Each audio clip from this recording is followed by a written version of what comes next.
Let me ask you a very direct question. Do you ever feel like you're following a script you can't read?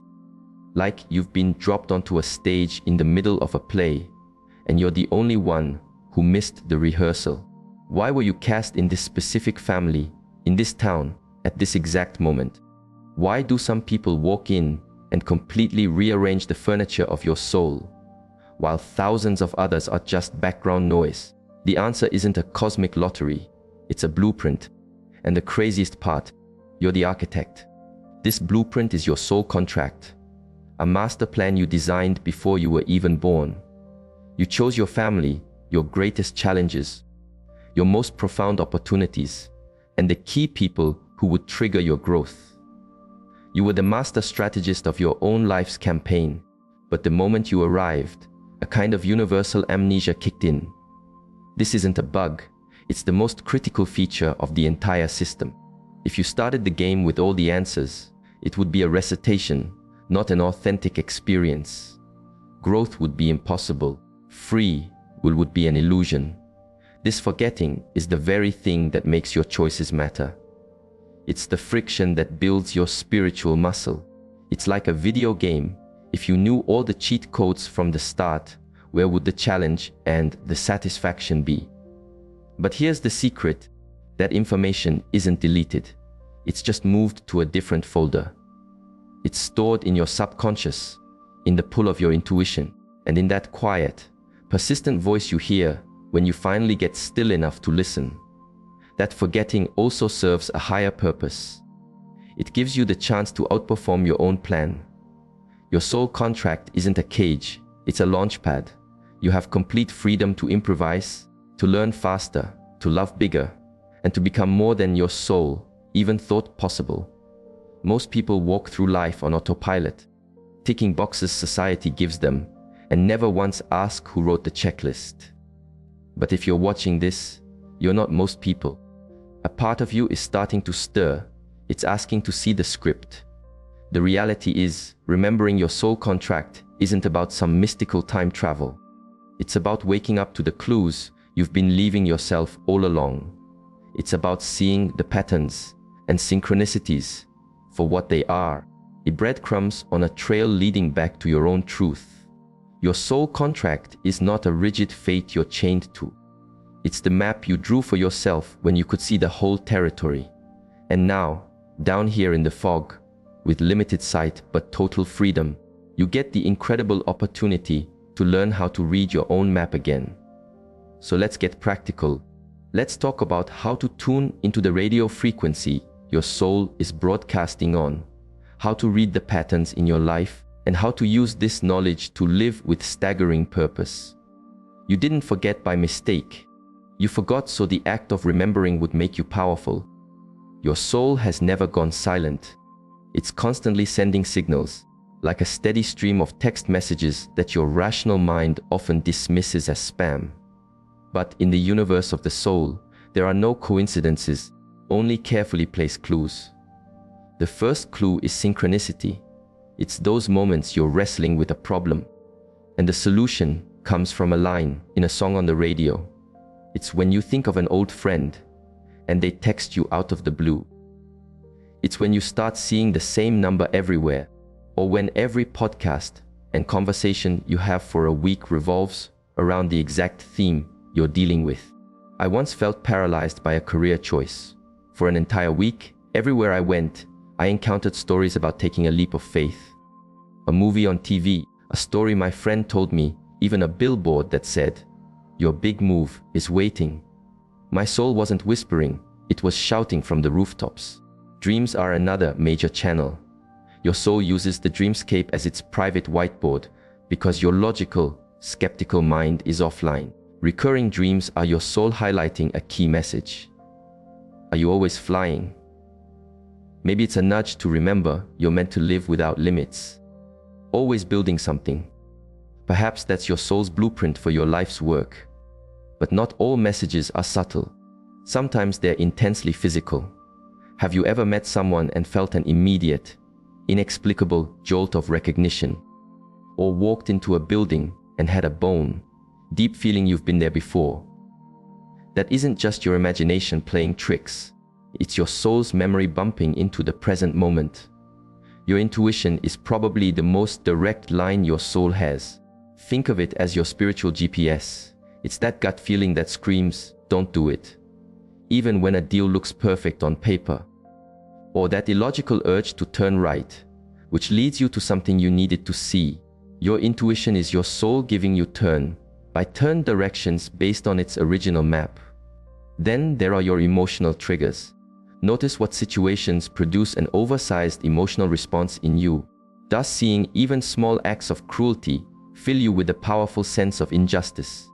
Do you feel an almost electric joy when you are truly helping someone? These powerful emotional spikes are your soul's compass needle vibrating wildly when it points towards your true north. Repetitive roadblocks are also gigantic signposts. When a path is not for you, the universe will place obstacle after obstacle in your way, not to punish you, but to save you from a detour. If you're constantly hitting walls in one area of your life, your soul might be telling you, "Wrong way, turn back." Conversely, when you align with your path, you enter a state of flow. The right people call, opportunities land in your lap, resources show up just in time. The universe isn't conspiring in your favor. It's simply executing the plan you both agreed upon.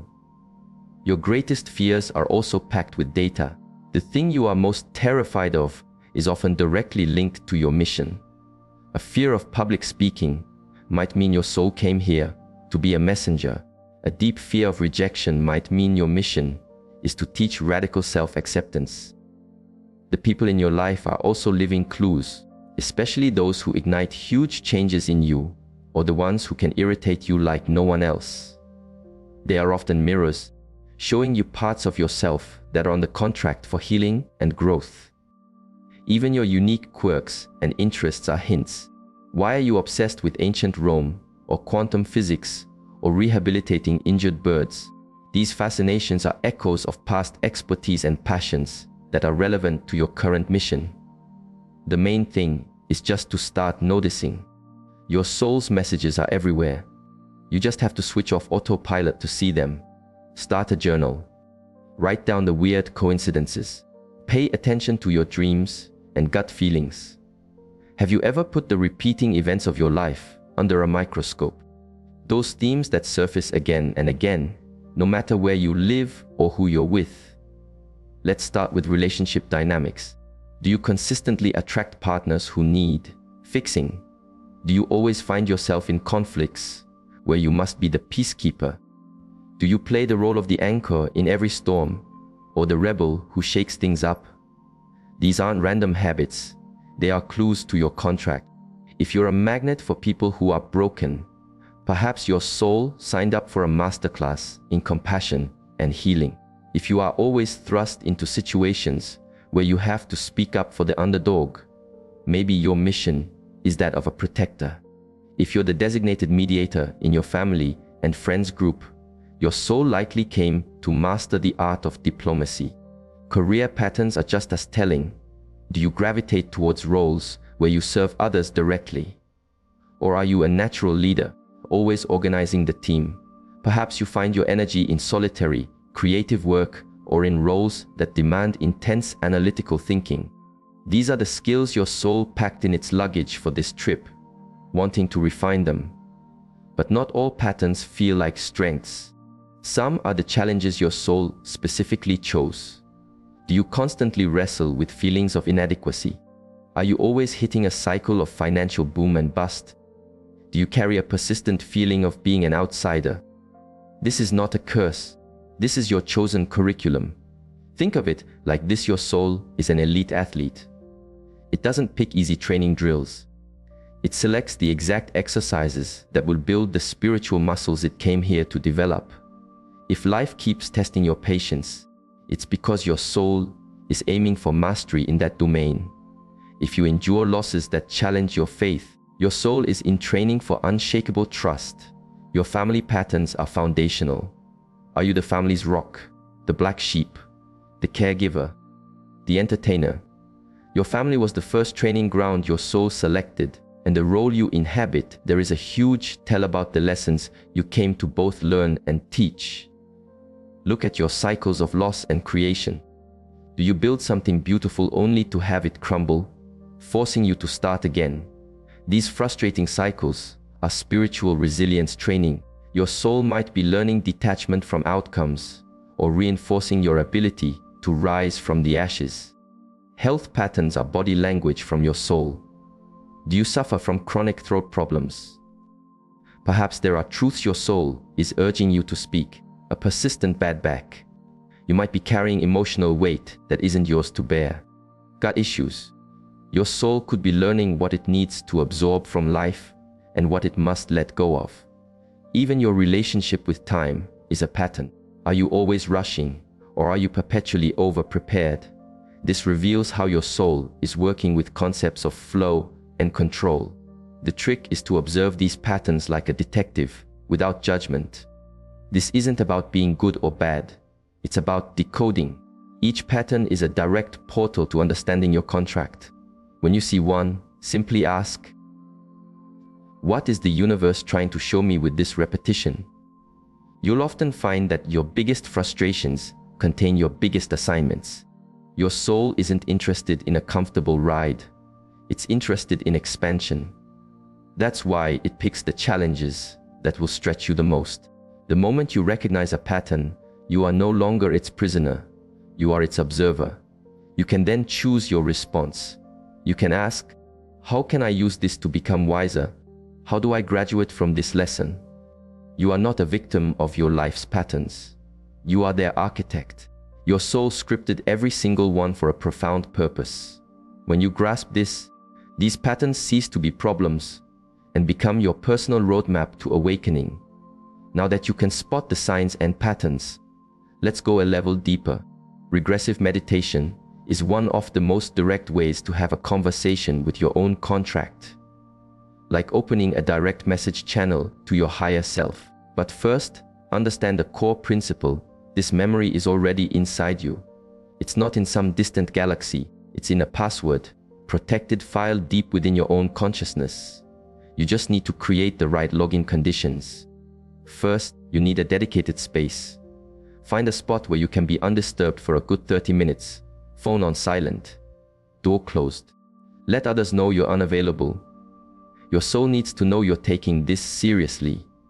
Lie down or sit comfortably. Close your eyes and start with box breathing. Inhale for a count of 4, hold for 4, exhale for 4, hold for 4. Repeat this 10 times, feeling your body getting heavier and more relaxed with each breath. Now, imagine a protective shield of brilliant white light forming around you. This is the energy of your own higher self. Feel it soak into your skin, your bones, your mind. You're creating a secure, sacred container for this journey. With your body fully relaxed and shielded, imagine you are standing before a simple, illuminated doorway in the center of your mind. This door leads to your inner sanctuary. As you step through, you find yourself in a calm, quiet room of light. This is the planning room where your contract was drafted. In this space, you can call forward the wisest, most loving part of yourself, your higher soul. It might appear as a figure, a ball of energy, or just a felt sense of profound peace and intelligence. Trust what you perceive. This is the part of you that holds the complete blueprint. Greet it with gratitude. In your mind, say, I am here to remember. I am open to understanding what I need to know for my highest good. Now, ask your questions one by one. Be clear. What is my core mission in this lifetime? What primary virtue did I come here to master? Why did I choose my specific family? What is the main lesson I am meant to learn from my biggest challenge? Ask, and then just listen. The answers might arrive as clear thoughts, as images, as feelings, or as a sudden knowing that drops into your awareness. Don't strain or force it. If nothing comes, that's okay. The act of asking has opened the door, and the answers may trickle in through dreams or synchronicities in the days to come. The key is to build this line of communication. If you can master this connection to your expanded self and learn to consciously shape your reality, your spiritual progress will skyrocket. That's why I invite you to my Quantum Thinking Challenge, a 21-day program where you retrain your mind, amplify your energy, and unlock your true creative power.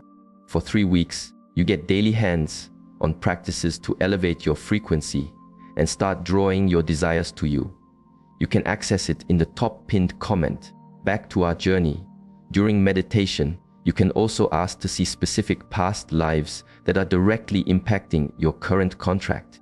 Your soul might show you a life where you were a powerful speaker to explain your fear of public speaking today, or a life as a healer to contextualize your natural gift for empathy, or a life where a difficult relationship began to help you find resolution now. Remember, the point of this is not to prove anything. This is a personal journey of deep self-discovery. Even if what you receive feels symbolic, it's rich with truth about your soul's journey. When you feel complete, thank your higher self and imagine yourself walking back through the illuminated doorway, returning to your normal state of awareness. Bring all the insights back with you. As soon as you open your eyes, grab a notebook and write down everything. Don't filter, don't judge, just capture the raw data. This is a spiritual muscle. The more you practice, the stronger and clearer the connection becomes. Your soul learns to trust you with more information as it sees your commitment. Over time, you can use this for everything. Before a big decision, pop into your inner sanctuary and consult your higher self. When you meet someone significant, ask about your contract with them. Before taking a job, check if it's on your soul's critical path. Your natural talents are not random quirks or genetic luck. They are the pre-packed tools your soul selected for this specific mission. These are skills honed over lifetimes, brought into this one because you knew you would need them. Think about it. A person who instinctively knows how to diffuse tension in a room didn't learn that in a textbook. Someone who can effortlessly organize chaos and lead a team didn't get that from a degree. A person who can listen to someone and make them feel truly seen and heard has a spiritual gift. These are the fingerprints of your soul, evidence of its prior expertise showing up in your personality. Let's try something practical. What have you always been good at without trying? The things people say to you. You were born to do this. It could be your sharp sense of humor, your ability to fix anything, your way with animals or children, your talent for seeing a clear path through a complex problem. Now think about what energizes you versus what drains you. You might clock out of your day job feeling utterly depleted, but then spend 3 hours volunteering for a cause you love and feel completely revitalized. That's your soul telling you what it's built for. Your gifts aren't just skills, they are character traits. Is empathy your default setting? That's a tool for connection and healing. Are you relentlessly curious, always deconstructing things? That's a tool for innovation and discovery. Often, our greatest gifts are disguised as things we've been told are flaws. Are you too sensitive? That sensitivity is likely a highly tuned instrument for perceiving subtle energies and emotions. Too stubborn? That stubbornness is the very tenacity the world needs from someone defending a crucial ideal. Too chatty? Perhaps your purpose is to voice things others are afraid to say. Too worried? Maybe that's an expanded awareness that allows you to care for and protect others. Ask yourself this critical question. What did you do as a child that made time disappear? Before you were told what was practical or productive, what was your natural state of play? Were you building entire worlds with Legos, telling stories to your pets, organizing all the kids on the block, or taking apart every appliance to see its inner workings? Those childhood immersions are raw, unfiltered clues to your soul's toolkit. They show you your original factory settings before society installed its software. I want you to do something right now. Pause this video, go to the comments, and write down one superpower you have. It can be anything from making incredible soup to seeing the best in people to finding lost keys. Just 1 or 2 words. I want to see the amazing spectrum of gifts in this community. Okay, back to it. Your gifts also announce themselves through what breaks your heart about the world. If you are deeply and personally angered by wastefulness. You probably have a gift for resourcefulness and optimization. If it pains you to see people stuck in dead-end jobs, you likely have gifts for mentorship and unlocking potential. If you can't stand seeing division and misunderstanding, your soul is probably wired for bridge, building and communication. Your gifts also appear in the authentic compliments you receive. Not the polite ones, but the spontaneous exclamations people make. I feel so much better after talking to you. You have a way of making complex things simple. You always know how to make me laugh. These are direct reflections of your gifts landing and having an impact. And then there's the invisible gift. This is a talent so ingrained in you that you assume everyone can do it. You don't even recognize it as special. A good way to spot this is to notice what people always ask you for help with. Do friends always call you for relationship advice? Do people always ask you to look over their writing? Do they hand you the instructions when something needs to be assembled? Your gifts also shine through in the subjects you're naturally pulled toward, with or without formal training. Are you a history buff, a space documentary addict, a nutrition nerd? These aren't just hobbies. They're your soul pointing towards fields where it has a deep reservoir of knowledge and skill.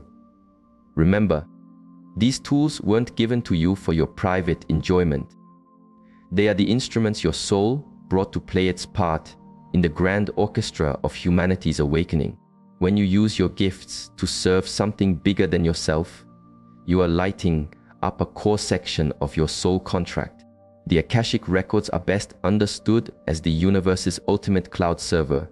It's a non-physical, energetic database that archives every thought, emotion, and experience of every soul that has ever existed. It's the cosmic library that holds the complete data file for your soul, including every contract and agreement it has ever made. Imagine a dimension of pure information where your entire journey is stored. Past lives, present circumstances, potential futures, and crucially, the original signed copy of your current soul contract. The term Akashic comes from the Sanskrit Akasha, meaning either or space. The records are said to exist within this fundamental substance of the universe, accessible not with your eyes or ears, but with your finely tuned consciousness.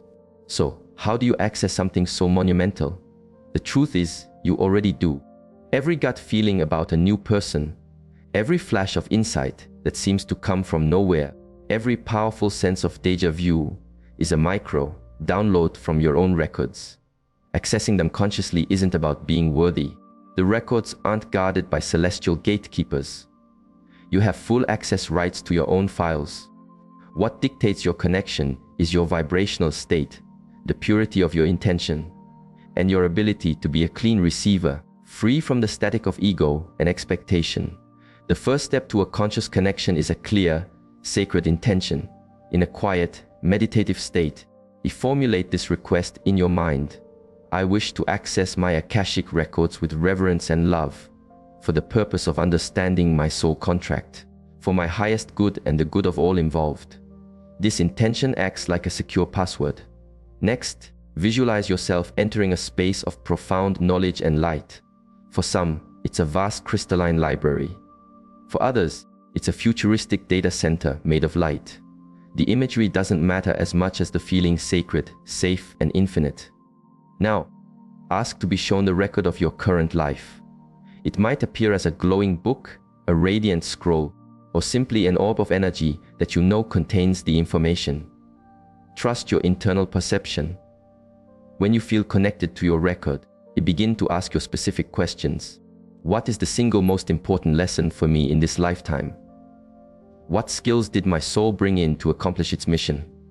What karmic patterns with my family did I come here to resolve? What souls agreed to be my greatest teachers? And why? The answers can flow in different ways. You might see scenes from past lives that directly explain a current challenge. You might hear words or sentences in your mind's ear. You might experience a download of knowing, where you suddenly understand something deeply without knowing how you know. A powerful approach is to ask to witness the planning session for this life. Picture your soul self, a being of pure light, collaborating with your spiritual guides, choosing the key experiences needed for your evolution.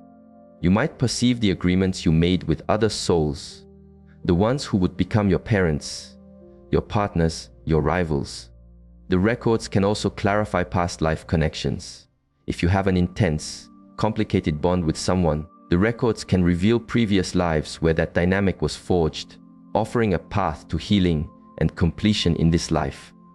But a word of caution, don't get lost in the library. The past is only useful if it illuminates your present path and empowers you to make better choices now. Your soul is focused on today's evolution, not yesterday's drama. A very practical use is to consult the records for major life choices. Is this move in alignment with my soul's growth plan? Does this partnership support my core mission? Is this career change a step towards or away from my purpose? The records also contain a full inventory of your dormant spiritual gifts. You might discover that you have latent abilities for energy healing, clairvoyance, or communicating with nature, developed over lifetimes and waiting to be switched back on. Remember, this is a skill. Your initial connections might feel faint or symbolic, but with consistent practice and respect for the process, your ability to receive clear, detailed information will grow exponentially. It's vital to journal your experiences. Information that seems cryptic today might make perfect sense 6 months from now, after a life event clicks it into place. Always close your session with profound gratitude. Thank your guides, the keepers of the records, and your own beautiful soul for granting you this access. And above all, commit to using the wisdom you gain with integrity, compassion, and love. So, let me know. Is learning about the Akashic records something you're curious about? I've been deep in this study for years, and I'm considering creating a full masterclass on it. A complete A to Z guide. No person in your life is there by chance. Every key player, whether they bring you joy or bring you to your knees, is a soul you made a pre-arranged appointment with. These are your soul-to-soul contracts, and understanding them is crucial to deciphering the master plan of your life. There are different kinds of soul contracts, each designed for a specific purpose in your mutual evolution. Some are for comfort and support. Some are for friction and growth. Some are for balancing old debts, and others are for creating something new together. Let's start with your support crew. These are the souls who agreed to be your earthly angels. They show up as the teacher who saw your potential, the friend who pulled you out of a dark place, or the mentor who opened a critical door for you. They arrive at precisely the right moments to offer a helping hand, a piece of wisdom, or a much-needed resource, as per your agreement. But not all contracts are about ease. There are your spiritual sparring partners. These are the people who challenge you, trigger you, and push every single one of your buttons. Before you write them off as toxic, understand this on a soul level. You asked for them to be here. Your soul knew it needed to master patience, forgiveness, or the art of setting boundaries, and these souls bravely agreed to be the abrasive surface against which you would polish that part of yourself. Think of that person who drives you crazy. They might be a mirror, reflecting a shadow aspect of yourself you need to see. Or they might be the drill sergeant your soul hired to force you to stand up for yourself, find your voice, and own your power. The friction is not designed to break you, it's designed to make you unbreakable. Then you have your soul tribe or family. These are souls you've traveled with across many lifetimes, playing different roles for each other. They can be your parents, siblings, children, spouse, or best friends. The connection is often immediate and deep, a feeling of, I know you from somewhere, because you do.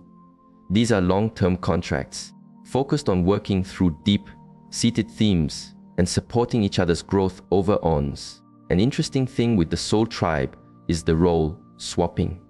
The soul who was your mother in one life might be your son in this one. A bitter rival from a past life might now be your most trusted business partner. This happens because souls want to understand a lesson from every possible angle experiencing all sides of a dynamic to achieve complete mastery. Soulmates are a widely misunderstood concept. It's not always about the perfect fairy tale romance. A soulmate is any soul on a similar frequency to yours, with whom you have a major contract for accelerated growth. You can have many soulmates, and they can show up as friends, mentors, or even your greatest challenger. Soulmate relationships are famously intense because the soul-level recognition is so strong. But intensity doesn't always equal harmony. Often, two soulmates come together to do hard, transformational work, loving each other enough to tell the hard truths and push each other to become their best selves. There is also the twin flame, which is said to be the literal other half of your soul's essence. But these encounters are exceptionally rare and typically only occur when both souls are at a very high stage of spiritual maturity. If you have to ask if you've met your twin flame, the answer is likely no. When it happens, the knowing is absolute. So how do you start identifying the contracts in your life? Look for the patterns. Who in your life consistently teaches you something profound, even if it's painful? With whom do you feel a bond that defies logic or time? Who elicits your strongest emotional responses, be it boundless love or volcanic anger? People who appear at major crossroads in your life are almost always contract players. The person you sat next to on a plane right after you quit your job. The nurse who cared for you during a health crisis. The new boss who arrived just when you needed to learn a tough lesson about authority. These are not random events, they are divinely timed appointments. Children are always major soul contracts. They choose their parents not just for a home, but for a specific energetic and educational environment. Sometimes they are old, wise souls who have come to teach their parents about unconditional love or patience. Other times, they are young souls who need the precise kind of strength or nurturing you can provide.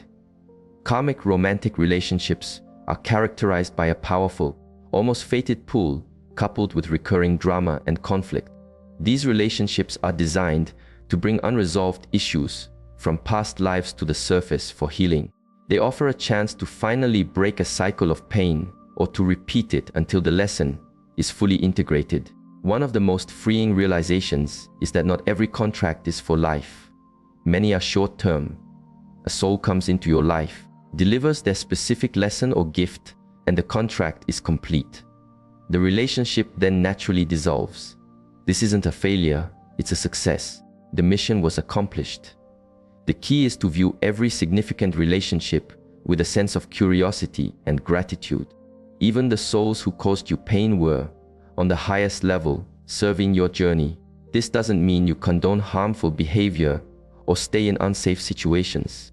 It means you find the wisdom in the wound, extract the lesson, and use that knowledge to build a more conscious future.